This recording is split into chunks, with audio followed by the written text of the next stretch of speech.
வணக்கம். சற்று முன் கிடைக்கப்பெற்ற மிக மிக முக்கியமான செய்தி ஒன்று வெளியாகியுள்ளது. அமைச்சர் செந்தில் பாலாஜி அவர்களிடம் ரகசியமாக பேசிய முதல்வர் ஸ்டாலின் அதானி ஊழல் வழக்கில் சுமார் 950 கோடி மின்சாரத்துறையில் செந்தில் பாலாஜி அவர்கள் ஊழல் செய்திருப்பது உண்மைதான் என்றும், தற்பொழுது வரை செந்தில் பாலாஜி அவர்கள் அதை மறுத்து வந்தாலும் கிடைக்கப்பெற்ற ஆடியோ லீக்கின் மூலமாக நமக்கு ஒட்டுமொத்த சந்தேகமும் தீர்ந்துவிட்டது. மக்களவையில் எதிர்க்கட்சி தரப்பினர்கள் ஒட்டுமொத்தமாக அதானியை சிறையில் வைக்க வேண்டும் என்று காங்கிரஸ் கூட்டணி போராடி வருகிறது. ஆனால் அதில் திமுகவினர்கள் மட்டும் கலந்து கொள்ளவில்லை. இது மிகப்பெரிய ஒரு சந்தேகத்தை காங்கிரசிற்கு எழும்பியது.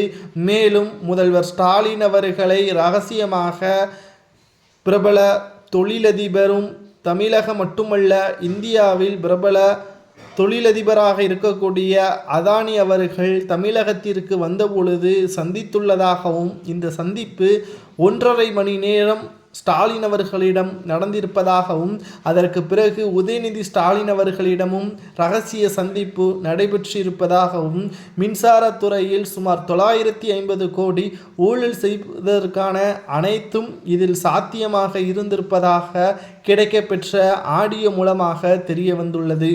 அந்த ஆடியோவில் ஸ்டாலின் அவர்கள் செந்தில் பாலாஜி அவர்களை பல்வேறு இடங்களில் கையெழுத்து போடுவதற்கான ஏற்பாடுகளை செய்யுங்கள் என்றும், அதானி குடும்பத்திற்கு சாதகமான மின்சார கட்டணங்களும் அதற்கு தேவையான எரிபொருள்களையும் அவர்களிடம் இருந்து கொள்முதல் செய்வதற்கான டெண்டர்களை பல கோடிகள் குறைத்தும், இதில் அவர்களுக்கு கணிசமான லாபங்களை திமுகவினர்களுக்கு பெற்றுள்ளார்கள் என்ற தகவலும் கிடைக்கப்பெற்றுள்ளது. தமிழக மக்களின் வாழ்வாதாரம் ஏற்கனவே பாதிப்புக்கு உள்ளாகி இருக்கக்கூடிய சூழலில் மின்சார கட்டணம் சமீபத்தில் உயர்ந்ததற்கு இதுதான் காரணம். ஒருவர் ஊழல் செய்ய பொதுமக்கள் அந்த கடனை அடைப்பது நியாயமா? நாங்கள் என்ன முட்டாள்களா என்று எதிர்க்கட்சியினர்கள் சட்டப்பேரவையிலேயே கூறிவிட்டார்கள். ஊழல் செய்தது உண்மைதான் என்றும், இதில் ஸ்டாலின், உதயநிதி மற்றும் அமைச்சர் செந்தில் பாலாஜி அவர்களுக்கு தொடர்பு இருக்கிறது என்றும், உடனடியாக அமலாக்கத்துறை அதிகாரிகள் இந்த வழக்கை விசாரணை செய்து உடனடியாக அதற்கான நடவடிக்கைகளை மேற்கொள்ள வேண்டும் என்றும் தற்பொழுது எடப்பாடி பழனிசாமி அவர்கள் சட்டப்பேரவையில் கூறியுள்ளார்.